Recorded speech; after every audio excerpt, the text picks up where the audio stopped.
¿Qué tal? Y muy buenas noches. A Alexander Vázquez le perforaron un pulmón los guardias de un centro de detención para refugiados en las Bahamas. El gobierno de Cuba, sin embargo, le ha permitido regresar a ese país, a las Bahamas, para testificar en un juicio en contra de los guardias que lo agredieron. Le agradezco muchísimo la participación exclusiva en este programa a Alex Vázquez, que está con nosotros aquí. Muchísimas gracias.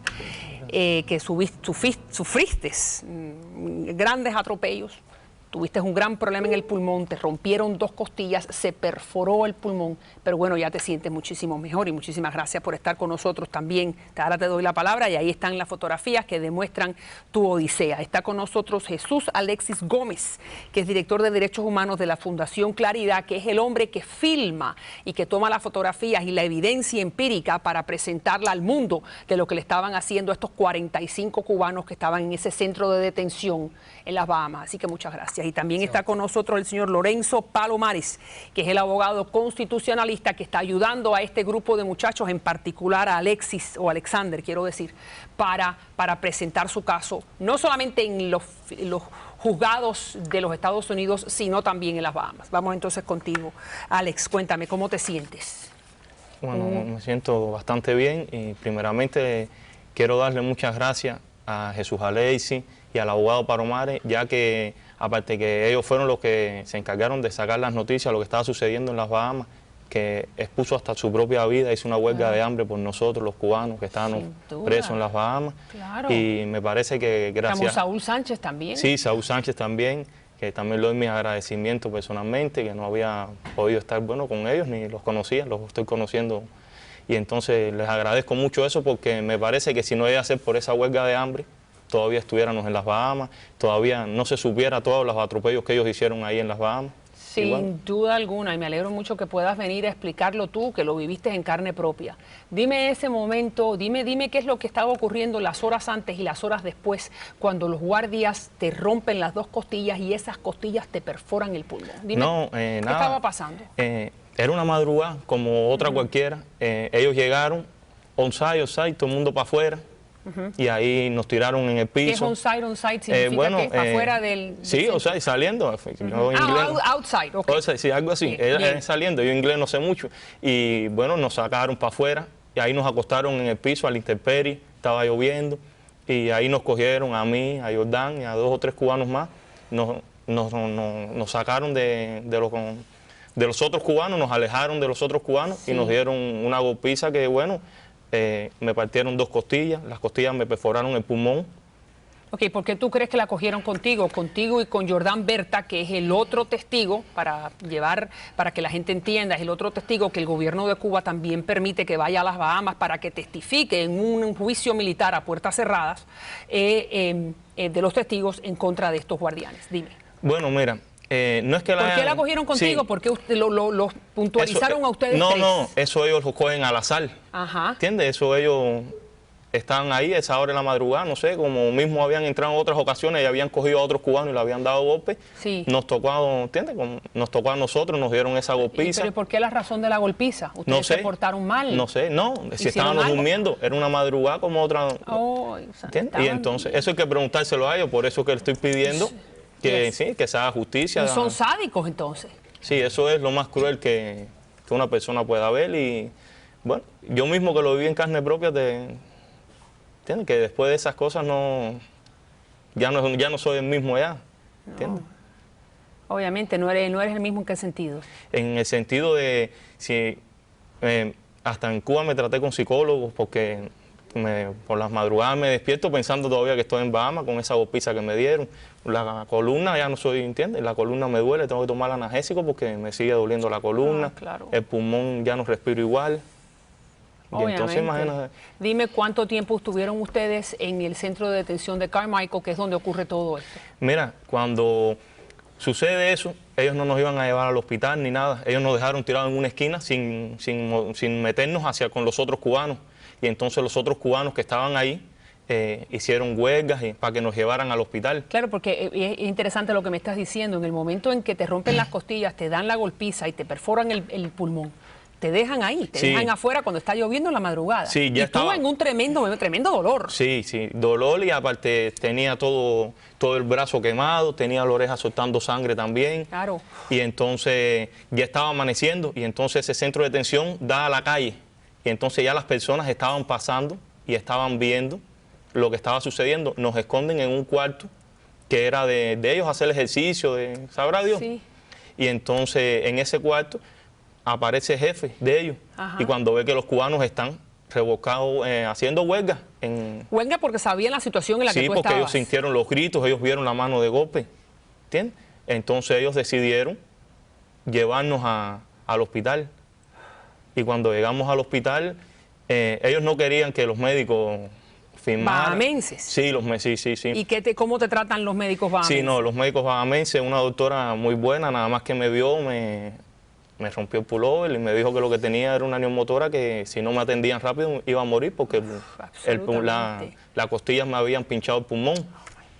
Y bueno, me hacen la operación, me empiezan a sacar, a drenar el líquido del pulmón, y ahí en ese hospital estoy 7 días, 10 días. Ahí siempre en el hospital con un guardia de migración al lado mío, y me tenían las esposas puestas en los pies, no me podían mover. Qué barbaridad. Y imagínese usted cómo fue eso. Ahí también aparece una enfermera que habla español porque me ve y me dice que si yo soy cubano, dígole que sí. Y ella me dice que ella también es cubana, de Santiago de Cuba. Bien. Y ella me enseña que cuando tenga dolor dijera pen, y cuando tuviera agua, porque no podía tomar alimento, estaba con sueros y en mi estado de coma. Ella me dice que pida, que cuando quiera agua, diga water. Claro, pain y water. Sí. Bien. Y entonces los guardias se dan cuenta que ella está hablando conmigo y se la llevan de ahí. Ya nunca más la vuelvo a ver. Qué a esa barbaridad. enfermera. Ahora, fíjate una cosa, para entonces ir a la parte que más duele. Tú tienes 28 años, te escapas de Cuba, tienes que pasar la travesía, llegas a las Bahamas y te encuentras solo en un hospital de las Bahamas, con un pulmón perforado y con 2 costillas rotas. ¿Cómo se siente uno? ¿Cuán solo es ese momento? Bueno, me parece que ese momento me parecía que me iba a morir, porque no podía. Yo estaba tirado en la cama, estaba en un estado muy, muy malo, no me podía mover. ¿Sin familia? Sin familia, sin nadie. Y entonces a todas estas, todavía yo no estaba de alta. Me doy cuenta, yo no hablo inglés, pero me doy cuenta porque los guardias vienen a buscarme para llevarme del hospital y los médicos no quieren. Entonces ellos discuten, están hablando fuerte. ¿Ya los guardias te quieren sacar? Sí. Ya los guardias me quieren. ¿Y por qué tú crees que te querían sacar los guardias? Por la prensa. Porque ya Jesús Aleixi en ese momento no lo conocía, ¿entiendes?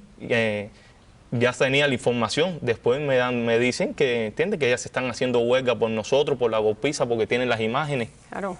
Y entonces... Y esto es un buen samaritano, que hay que recalcar que tú tienes una tienda en las Bahamas y tú te das cuenta por casualidad de que está esta situación con unos cubanos, 45 metidos en un campo de detención, ¿no? Un centro de detención. Lo más triste, María Elvira, fue al escuchar que había una muchacha colombiana, ellos tiraron tiros con balas reales, y había una niña de 8 meses de nacida y con los gases lacrimógenos la escondieron dentro de una cubeta con agua para salvar la niña de 8 meses de nacida que había ahí.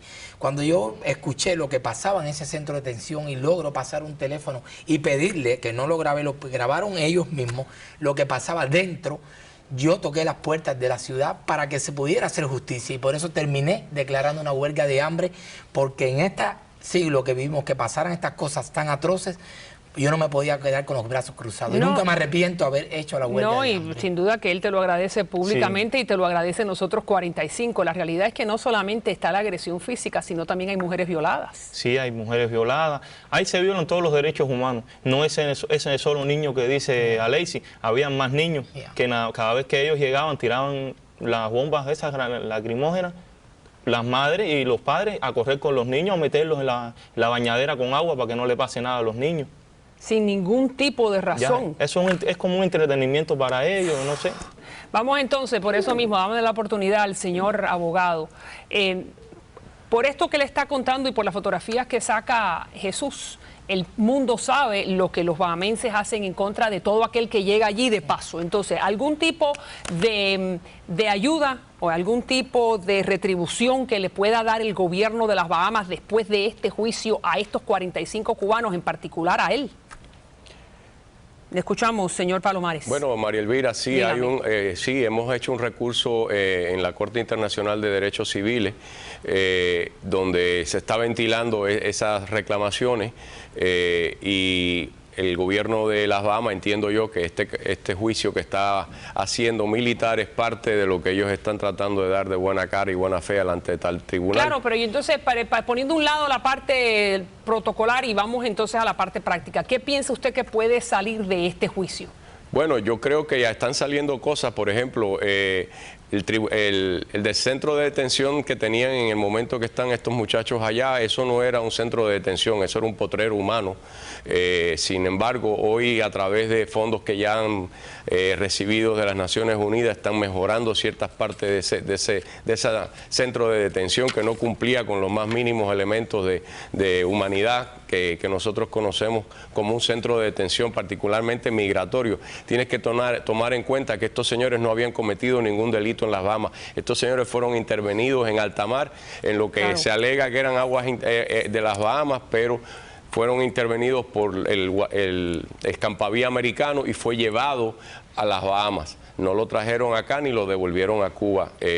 O sea, ellos están ahí porque forzadamente fueron llevados a las Bahamas. Y ahí es donde viene el elemento de la violación de derechos civiles. Ahora, me está diciendo en particular que las Bahamas se ha visto forzada a tener que mejorar este centro de detención. ¿Cuál es la situación en este momento de cubanos en las Bahamas? ¿Hay cubanos en las Bahamas? Y si lo hay, ¿cómo los están tratando después de este precedente? Bueno, entiendo yo que sí hay como 10 o 12 cubanos en estos momentos. Los están devolviendo, a María Elvira, mucho más rápido que lo que estaban anteriormente devolviendo. Los estaban demorando. ¿En 3 días? En 3 días los devuelven para Cuba.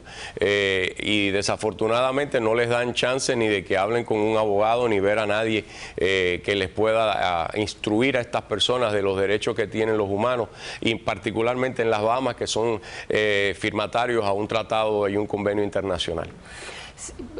Finalmente, tú pudiste llegar a los Estados Unidos, sé que estás muy contento de poder llegar aquí. Dime, ¿cuál es tu primera impresión sobre este exilio, que es el que te ayuda a llegar a Tierra de Libertad? Bueno, le puedo decir que para mí es un sueño hecho realidad estar aquí en los Estados Unidos, tanto que luché y bueno. ¿Y lo lograste? Y lo logré, por una vía o por la otra, pero bueno. Y lo pudiste lograr. Y entonces la pregunta es, no sé si es una pregunta capciosa, ¿valió la pena tener que haber pasado todo esto? ¿Tú te arrepientes de haber salido de Cuba de esta manera y haber llegado a las Bahamas? No, yo no me arrepiento porque lo primero que cuando yo salí de Cuba, yo siempre salí para los Estados Unidos, yo nunca salí para las Bahamas. ¿Y sabías tú que en las Bahamas, en caso de llegar allí, te iban a tratar de esta manera? No, nunca pensé que nos fueran a tratar así a los cubanos. Y entonces, imagínense usted, cuando llegamos ahí que vemos esos tratos que no son para las personas, sino, no sé, tratan a las personas como animales. Bienvenido y muchísimas gracias por haber venido a compartir no solamente conmigo, sino con toda la audiencia cubana que nos está mirando esta experiencia, y qué bueno que te sientas mejor. Los últimos 30 segundos, la realidad es que son 45 personas cubanos que usted salva. Muchos de ellos están en Panamá, otros están en Ecuador y otros están aquí, ¿no es así? Y el pequeño grupo que está dentro de Cuba, gracias a Hoycom, que es una moneda virtual que es a través de internet, está padrinando la parte económica para que logren salir de Cuba a través del abogado Lorenzo Palomares, que estamos haciendo gestiones para que no queden en el olvido y sean libres, principalmente Mayreli, la muchacha violada. La muchacha violada, muy bien, y nos unimos a esta causa. Muchísimas gracias y nuevamente todo nuestro respeto. Muchas gracias, señor abogado. Muchas gracias, y a ti, mucha suerte. Ya regreso.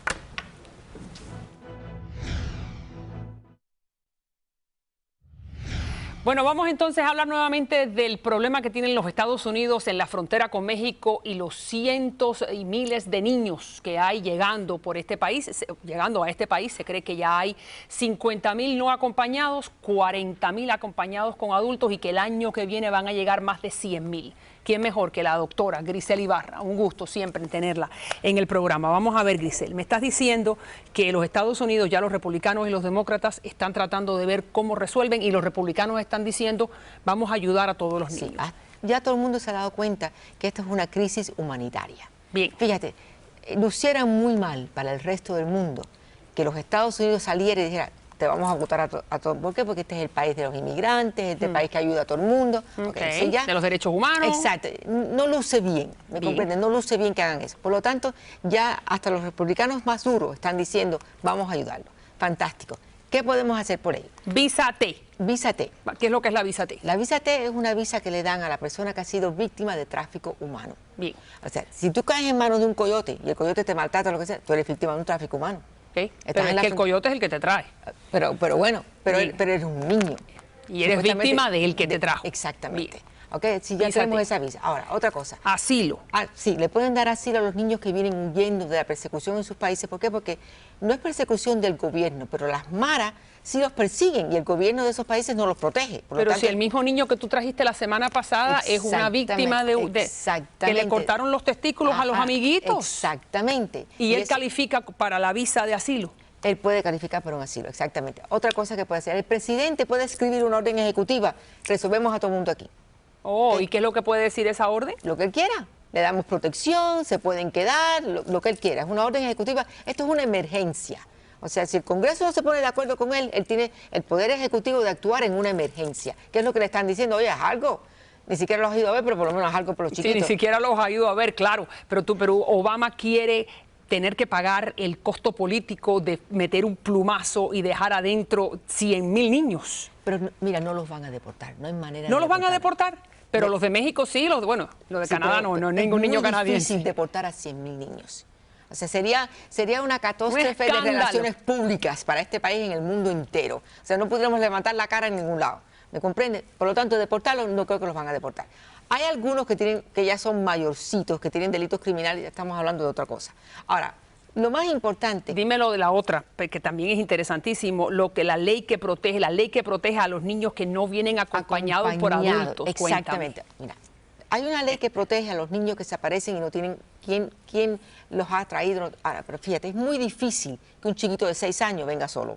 De Guatemala o de El Salvador. Oye, a cruzar la calle es muy difícil que venga solo. Entonces, lo que se está rumorando es que parece que los padres los están llevando hasta la frontera. Van con los padres, ahí se lo entregan al coyote y el coyote los cruza. O sea, ¿por qué? Porque es la desesperación. Ahora, pero fíjate, qué desesperación humana tiene que tener una madre para hacer eso. O sea, llora ante los ojos de Dios lo que le está pasando a estos niños. Sin duda, pero entonces, ¿qué pasa? Se lo entrega al coyote, un niño de 6 años llega y cruza. Se lo entrega a inmigración. Y entonces, ¿qué pasa? Y viene no acompañado. Y al no venir acompañado, hay una ley que la protege. Sí, tiene protección. Tiene más protección que el que viene acompañado. Oh, escuchen esto, el que no viene acompañado tiene más protección que el que viene acompañado. Pero claro, porque el que viene acompañado viene con su mamá, con su papá, con su tía, con alguien que vela por él. El que no viene acompañado es un dolor de cabeza. Porque o sea, tenemos que hacer algo para ayudar y hay leyes que los protegen, hay una ley que los protege, Unaccompanied Children. Ahora, ¿qué es lo otro que está pasando? Fíjate, en este país hay millones de niños que han entrado hace muchos años, a los cuales igual que estos, que no les han dado nada. Bien. Si le dan ahora a estos todo tipo de ayuda y a los que están aquí no le dan nada, entonces, ¿qué tienen que hacer los que están aquí? ¿Montarse en la bestia y venir para acá?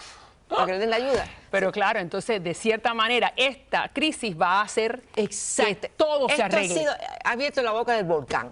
Bien. Van a tener que ayudar a todos los niños. Muy bien, excelente. Ustedes ven, bueno, gracias a Dios que este mal trajo algún tipo de bien. Gracias, Grisel. Siempre un gusto. Encantada. Hasta la próxima semana o hasta pronto. Sabemos que es la experta en esta situación en la frontera. Ya regreso con un interesante mensaje de Pablito.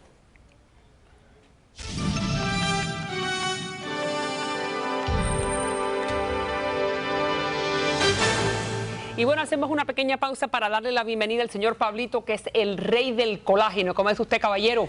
Muy buenas noches, María Elvira. Me encuentro súper bien, gracias a Dios. El gusto es nuestro. Sabemos que el colágeno es sumamente importante, no solamente para lucir bien, sino también para las articulaciones, porque necesitamos en nuestro cuerpo, nuestras células necesitan el colágeno. ¿Es así? Claro que sí, porque esta proteína da elasticidad, flexibilidad, hidratación también a nuestro cuerpo. Entonces, cuando falta el colágeno, que es a partir de los 30 años, se empieza realmente a resecar todo nuestro cuerpo y es ahí donde empiezan los dolores porque hueso con hueso van rozando y entonces se inflama la articulación y empieza a doler. Y realmente no hay un plan de dietas, no hay un plan de ejercicios que sea capaz de recuperar el colágeno como lo hace nuestro producto que por más de 10 años ya está en el mercado y la gente dice que funciona.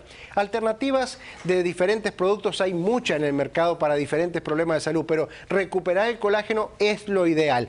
Nosotros vamos a hacer algo bien, pero bien interesante, María Elvira, en esta noche.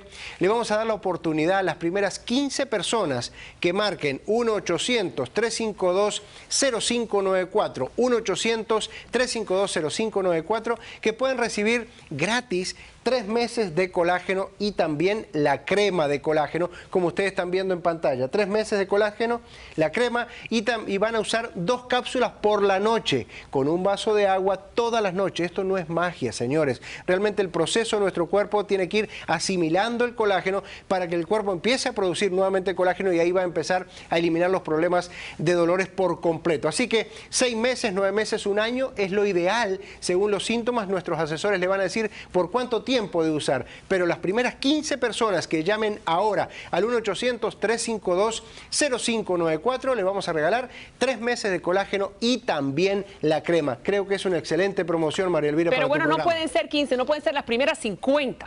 Bueno, ok. Las primeras 50 que llamen por este programa y que digan mi nombre, ¿usted va a hacer qué?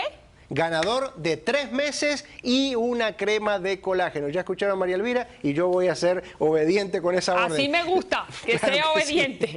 Acuérdese que el mejor trato, el mejor precio y ahora está dando el mejor servicio para la gente que viene referida por este programa. Muchísimas gracias. Gracias. Y a sentirse mejor. Gracias, Pablito. Gracias.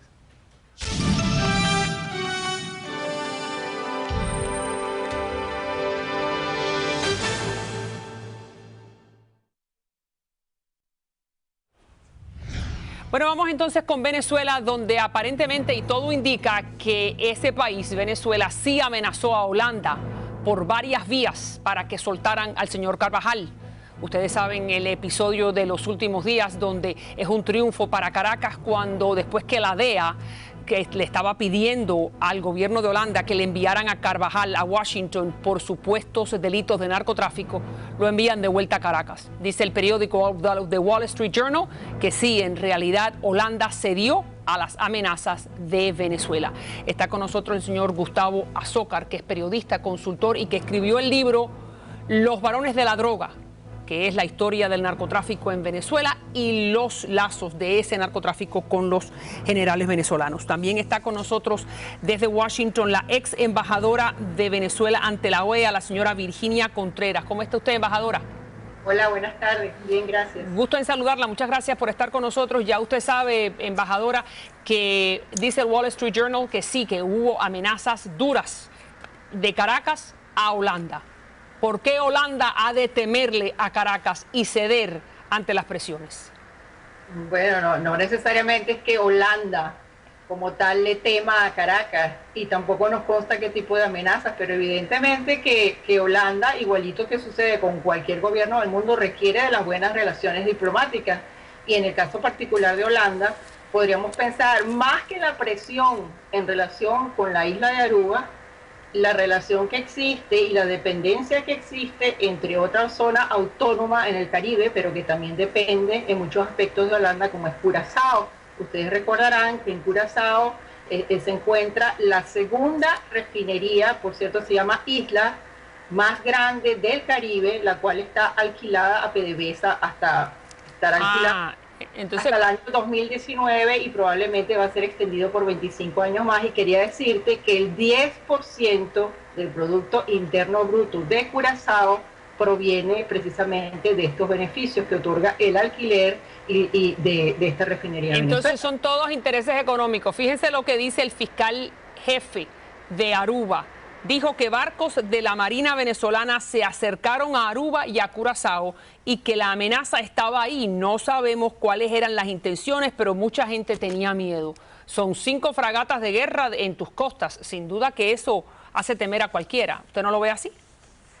No lo veo así. Pienso que si esos barcos estaban allí, pues obviamente ejercían algún tipo de presión, pero no creo que el presidente Maduro esté en capacidad y el gobierno de Venezuela de crear un conflicto internacional de esa naturaleza donde se hubiese requerido la intervención hasta de las Naciones Unidas. Eso realmente me suena un poco descabellado. Bueno, muy bien. Y usted es diplomática, usted sabe cómo son las reglas del juego. ¿Cómo lo ve usted, Gustavo? Bueno, yo creo que allí lo que hubo fue una operación de chantaje, ciertamente, hacia el gobierno de Holanda.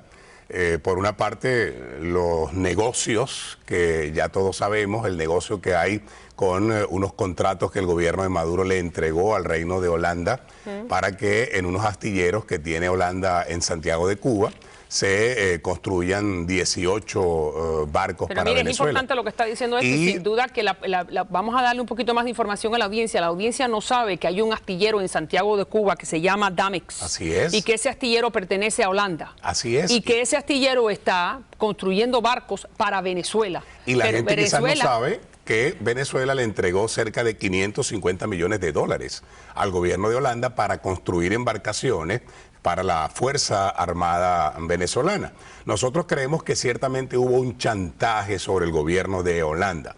Quizás el gobierno de Maduro, como bien lo dice la embajadora Contreras, no tiene la capacidad militar para atemorizar al Reino de los Países Bajos, pero sí tiene capacidad para chantajear, porque son 550 millones de dólares de unos contratos de unos barcos que están allí.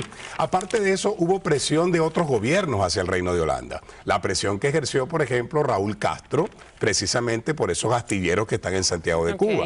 O la presión que pudo haber ejercido Cristina Fernández de Kirchner en virtud de que la reina de Holanda tiene ascendencia argentina. Sí, también. Nosotros creemos que esos tres gobiernos, Venezuela, Cuba y Argentina, ejercieron de alguna manera presión sobre Holanda para que no traslladaran al general Carvajal hacia Estados Unidos y para que lo devolvieran, como en efecto hicieron el domingo a Venezuela. Siguiendo lo que está diciendo Gustavo, señora embajadora, también algunos consideran, y lo dice el periódico el New York Times, de que demuestra el hecho de que el gobierno de Maduro peleó duramente contra los Estados Unidos y contra los holandeses para que le devolvieran al señor Carvajal, demuestra la influencia del narcotráfico en el gobierno venezolano. Sabemos que Carvajal estaba en la lista de los 8 que están en la lista negra del gobierno federal norteamericano por supuesto narcotráfico.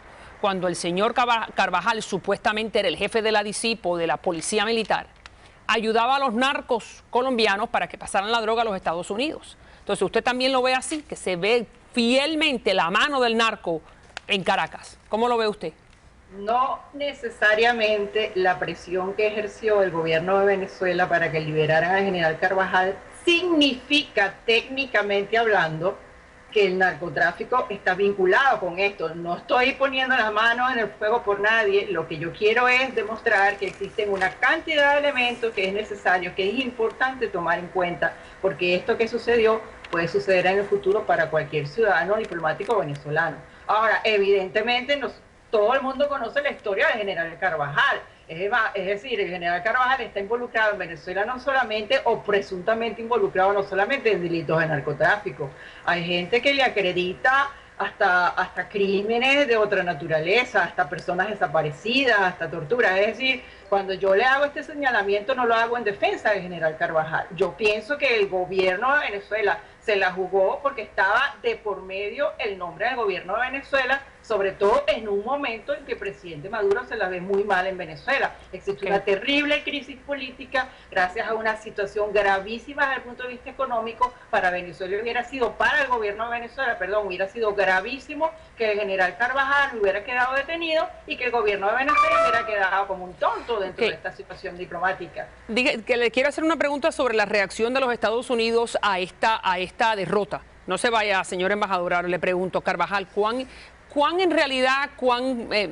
¿cuántos pecados tiene Carvajal junto con los otros 8 que están en la lista negra para los Estados Unidos? Mira, ¿por qué estaba en particular? Son 8 nada más. ¿Por qué él está en esa lista? Hay 2 cortes en Estados Unidos, una en Nueva York y otra en Miami, que dicen tener pruebas suficientes para demostrar que el general Carvajal tuvo vínculos con el narcotráfico y que estuvo ayudando a la narcoguerrilla de las Fuerzas Armadas Revolucionarias de Colombia, las FARC.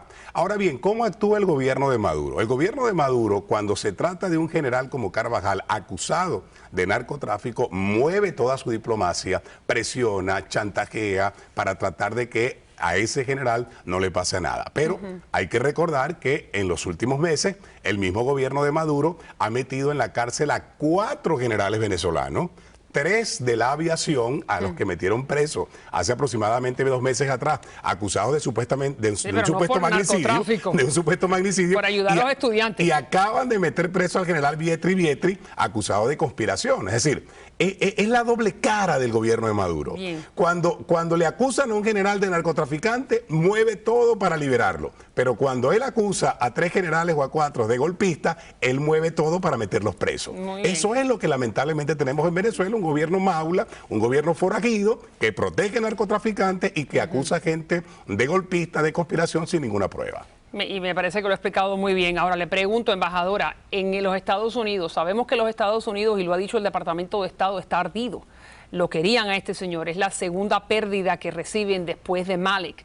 Dígame, en particular, ¿qué podría hacer los Estados Unidos o qué piensa usted, ya siendo usted diplomática, que tienen, en qué instrumentos tiene el Departamento de Estado para pasarle la cuenta a Caracas? Bueno, en este momento el Departamento de Estado no creo que tenga ningún instrumento, y lo más triste de la situación, María Elvira y amigos que me están escuchando y viendo, no creo que tengan mucho interés en ir más allá de eso.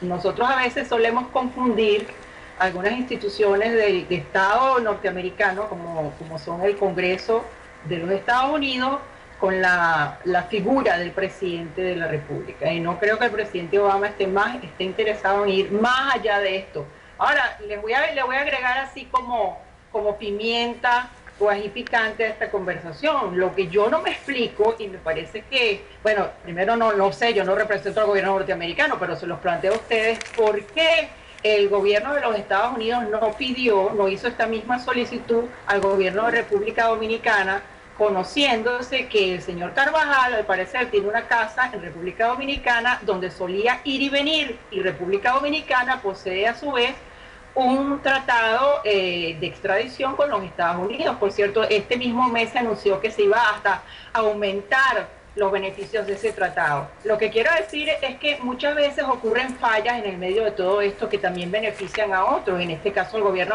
de Venezuela, porque era más fácil conseguir quizás una solicitud de extradición por República Dominicana, donde Carvajal evidentemente no tenía ninguna relación diplomática ni consular, que meterse en este caso donde existía una situación bastante dudosa desde el punto de vista jurídico. Entonces, en relación con la solicitud de Carvajal y el gobierno de Aruba. Okay.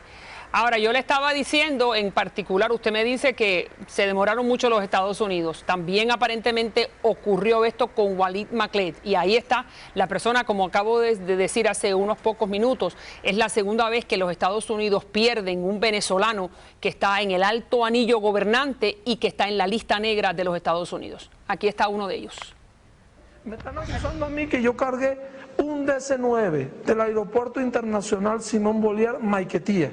Hermano, si yo tengo que ir preso por ese avión, bueno, entonces tienen que meter preso a los responsables para decirte los nombres. ¿Quién son los nombres de las personas que en verdad ellos son los responsables de la seguridad de ese aeropuerto? ¿Quieres que te diga los nombres? Número 1, el director del DIN, que es general Hugo Carvajal, alias El Pollo. Bueno, vamos a ver entonces quién es el tercero, pero sin duda que el señor Carvajal fue el militar de más alto rango que ha estado en las manos de los Estados Unidos o que ha sido apresado, para ser más precisa, y que no ha llegado a Washington. Muchísimas gracias a ambos. Muchas gracias, María Elvira. Muchísimas gracias, señora embajadora, por estar con nosotros.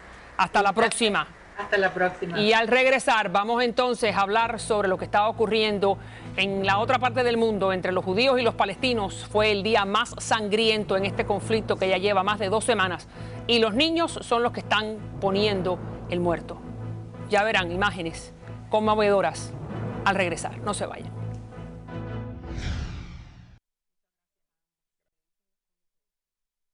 Envuelto en sábanas, transportan el cadáver de este niño de 4 años. Estaba jugando en la calle en uno de los mayores refugios de Gaza cuando le alcanzó una bala del ejército israelí. Los familiares aprovechan estos momentos antes de su sepultura para darle un último beso. Y estos son los rostros de la frustración y de la desesperación. Cientos de personas acompañan al pequeño hasta este cementerio ahora repleto de cadáveres. Bueno, imágenes que vienen del conflicto entre los judíos y los palestinos. Hoy ha sido el día más sangriento en ese conflicto y son los niños muertos de ambas partes los que más sufren, sin duda alguna. Le damos la bienvenida al señor Louis Fleischman, que es analista político militar y aparte de eso, bueno, es judío. Muchas gracias por estar con nosotros, Fleischman. Y también está con nosotros directamente desde Belén, correcto, el señor Jafet Saká, que es diputado del Parlamento palestino en Cisjordania. ¿Cómo está usted, señor Saká? Bien, ¿y ustedes? Gusto en saludarlo. Sé que usted, su español es impecable, así que muchísimas gracias por estar con nosotros. Le voy a dar primero la oportunidad al señor Fleischman para que me explique. Sabemos, vamos a no mirar en este momento las culpas y los pecados de los que están en conflicto, sino el hecho de este video de los niños. ¿Cómo le puede entonces explicar Israel y los judíos al resto del mundo que hayan víctimas tan pequeñas como esta? Bueno, es un hecho lamentable de que hayan víctimas pequeñas, pero desde el punto de vista de derecho internacional, Israel ha revisado eso y es obvio de que Israel está haciendo lo correcto en el sentido de revisar, de primero dar precaución antes de bombardear, de avisar a la gente e incluso decirle esta es un área que va en un momento a ser bombardeada. Segundo, desde el punto de vista de derecho internacional, si, por ejemplo, se dispara desde una fuente civil hacia el ejército israelí, Israel, eso se vuelve como un blanco legítimo desde el punto de vista militar. Usted me dice, si le disparan desde un hospital o desde una escuela o desde una casa, ¿usted considera que eso ya, bueno, desde el punto de vista internacional, de derecho internacional, eso se convierte en un blanco? En un blanco militar legítimo. Eso no quiere decir que Israel no tenga la responsabilidad de considerar lo que está sucediendo ahí. Y yo pienso que lo ha hecho en la mejor forma posible. Y sin duda que Israel está en una situación muy difícil porque está tratando, y ahora vamos a darle la oportunidad al señor palestino, está tratando de encontrar los túneles por donde se están colando los cohetes y los miembros de Hamas para atacar al territorio judío y a la misma vez, bueno, pues tiene que tratar de que los niños palestinos no mueran. Fíjense lo que pasó en un parque. Adelante. Correcto. Adelante. El alto el fuego ha durado muy poco y la guerra ha vuelto a cobrarse vidas de más niños. Esta vez han sido 8. Una fuerte explosión en un parque en Gaza ha matado a 18 personas y hay más de 40 heridos. El suelo cubierto de charcos de sangre ante los ojos de los más pequeños. Israel niega haber realizado el ataque y afirma que han sido errores de Hamas, que sí se adjudica el lanzamiento de un proyectil de mortero que ha matado a 4 israelíes. Lo cierto es que cada día se viven imágenes como la de este hombre, intentando en vano reanimar a su hijo. Y la ira y frustración son inevitables. Israel ha advertido a los palestinos que viven cerca de la ciudad de Gaza que evacúen sus casas. Desde el 8 de julio ya han fallecido más de 1000 personas. Diputados acá, sin duda que estas imágenes que estamos viendo le parten el corazón a cualquiera, no importa si son niños palestinos, si son niños judíos, son niños muertos. Ahora, la realidad es cómo entonces puede el grupo Hamas poder justificar esto que está ocurriendo cuando sabemos que Israel está buscando los túneles, no está buscando matar niños palestinos. ¿Cómo ustedes lo pueden justificar? Mire, lo que deben justificar es lo que acaban de decir ustedes, no nosotros. Cuando habla de una guerra entre judíos y palestinos, se están equivocando y tienen que justificar su equivocación. Lo que estamos luchando es contra la ocupación israelí. En Israel hay judíos y no judíos. Ahora en el ejército israelí que está atacando y asediando a Gaza, hay más de 6.000 mercenarios, entre ellos norteamericanos, entre ellos occidentales, etc. La guerra nunca fue religiosa, sino una guerra colonial. Mire, cuando dicen que Hamas utiliza como escudos humanos a los niños de Gaza, realmente ustedes tienen que justificarse. Y claro, por supuesto, ustedes no van a ser llamados a un tribunal que juzgue los crímenes de guerra, pero los gobernantes de Israel sí que lo van a estar llamados para responder de sus crímenes.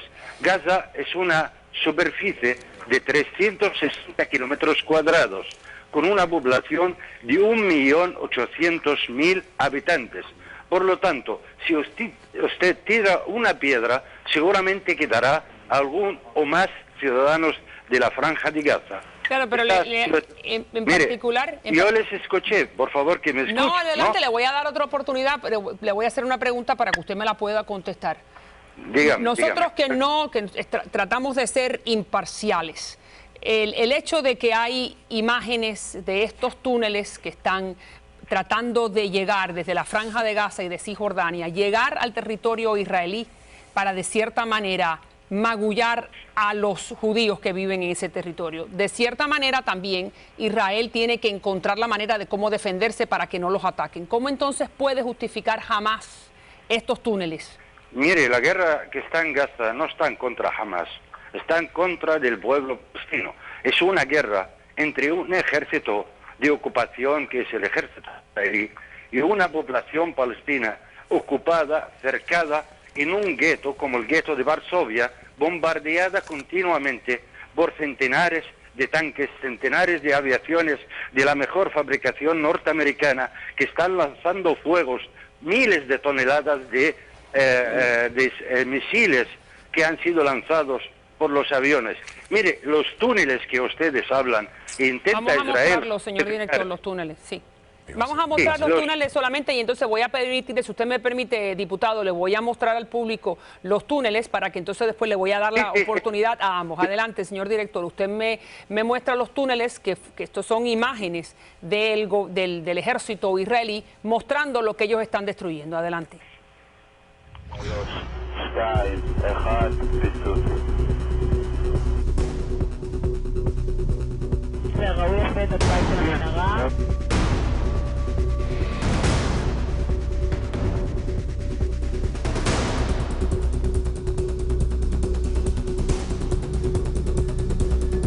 Entonces, diputado, brevemente, estos túneles, ¿cuáles son las razones de ser de ellos? Mire, estos túneles no están debajo de Tel Aviv, están en territorio palestino de la Franja de Gaza, donde los resistentes a la ocupación intentan ocultarse de los ataques de la aviación, de la artillería, de los buques de guerra. Mire, es un ataque del cuarto ejército más potente del mundo, que es el ejército israelí. Pero apoyado... quédese ahí un momentico. Usted me acaba de decir de que estos túneles no son para infiltrar armas y hombres hacia Israel, sino son para defenderse. Adelante. Obviamente que no es verdad lo que está diciendo el diputado Saca, porque estos túneles están justamente hechos para poder atacar a la población israelí y de hecho, por ejemplo, se planeó un ataque masivo a través de los túneles para el Rosh Hashanah, o sea, el Año Nuevo Judío, para matar cuanto más gente posible. Y jamás lo ha hecho constantemente. Ahora, Gaza no es un territorio ocupado, no hay un Estado colonialista israelí. Israel se retiró en el año 2005, con la excepción del control aéreo, pero hubo una retirada unilateral. O sea, lo que está diciendo el diputado Saca, perdón, es ridículo. No me interrumpa, diputado, estoy hablando yo no le interrumpí a usted. Bien. Segundo, el tema de los escudos humanos. Todo el mundo sabe que usan a los civiles como escudos humanos, y esto no lo dijo Israel, esto lo dijo uno de los portavoces de Hamás, diciendo que nosotros les damos muerte a ellos, como si la muerte fuese una virtud. Ellos mueren porque son mártires. Y cuando Israel les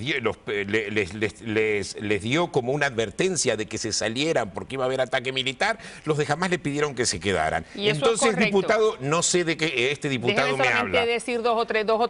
Tercero, no hay lucha contra la ocupación porque no hay ocupación.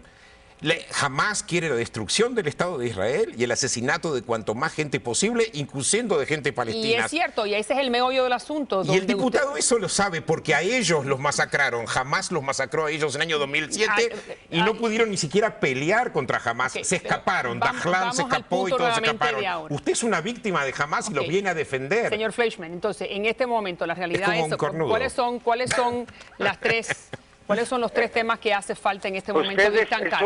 Ustedes son sinvergüenza, sí, que no merece estar hablando a la gente. Me parece que será usted su padre. La realidad, el señor Fleischmann, la realidad es otra palabra, diputado, no tengo otra palabra para decir eso. La realidad que defiende al Israel, al Estado que ocupa mi tierra desde 1948. Ahora yo vivo en una guerra que ustedes ocupada. Comenzaron, diputado.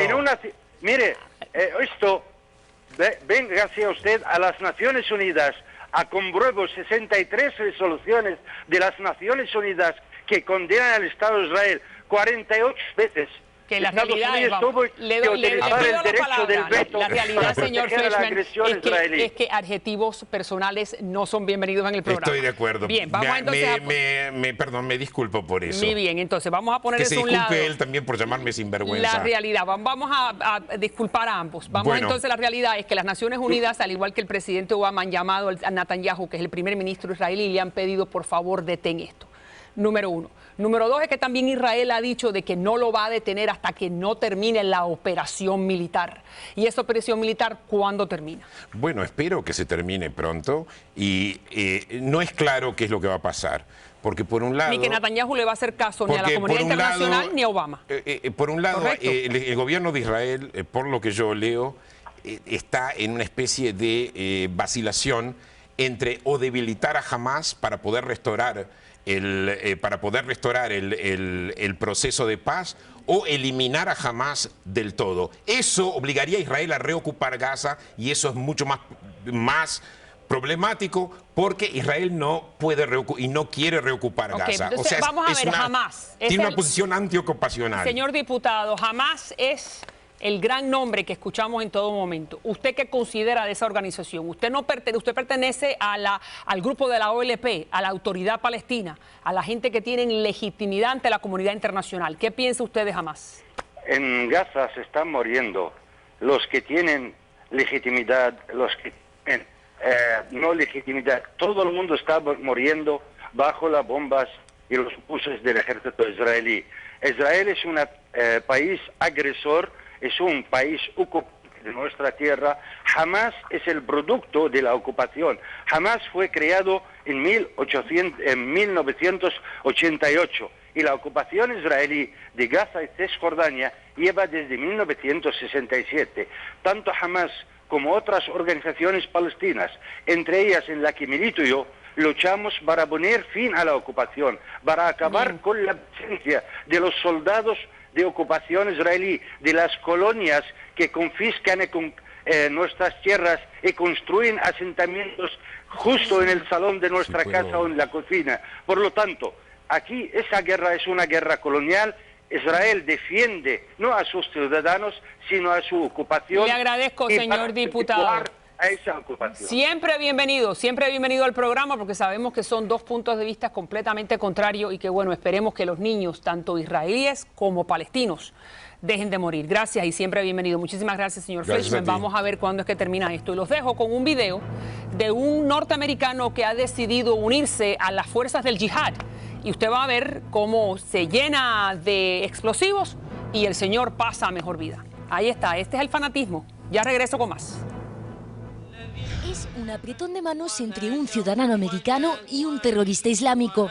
Así de sonriente aparece este joven en un vídeo publicado por los yihadistas en Siria. Se prepara para llevar una bomba suicida. Estos son los momentos previos a la explosión. La prepara y se la pone.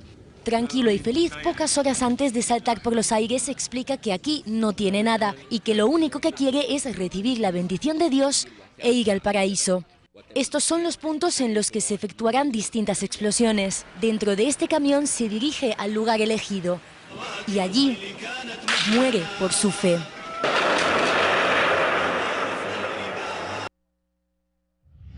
Bueno, ya te disculpa.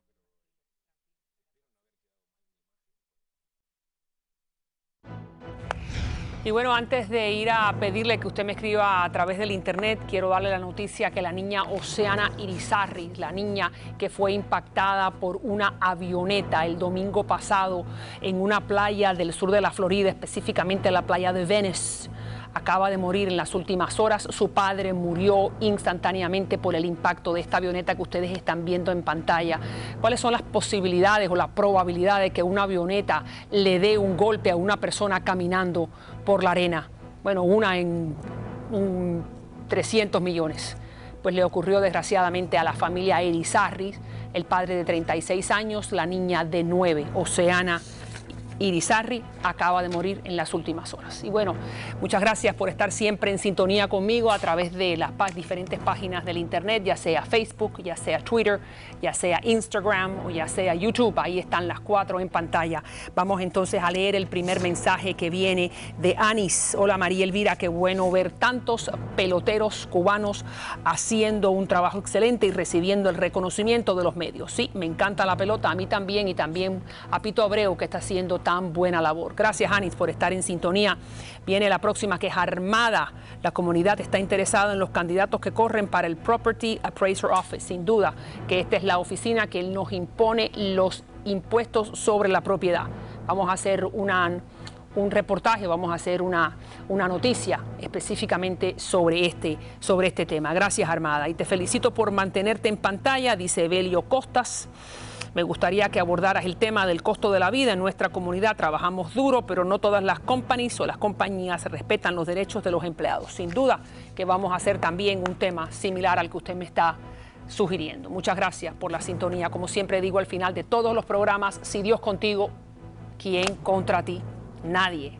Ahí está el señor Bobby, que es el que me hace el pelo. Ahí está Bobby, Éxtasis, Salón y Spa. En pantalla, bueno, primero pusieron la página del internet mariaelvirasalazar.com, que es donde usted puede ver programas anteriores a este, programas que usted puede ver si quiere, no tiene que esperar en el momento en que sale en Mira TV, puede ir también a programas anteriores. Ahí está mariaelvirasalazar.com, que es mi página del internet. Y bueno, también le damos las gracias a Dania por la cara y a la señora Gabriela Arango, que es una de las diseñadoras más importantes que tiene el sur de la Florida. Vamos entonces a ver, Gabriela Arango, el número de teléfono en Miracle Mile. Muchísimas gracias una vez más por la sintonía. Nos vemos mañana aquí en Mira TV a la misma hora. Hasta entonces, buenas noches.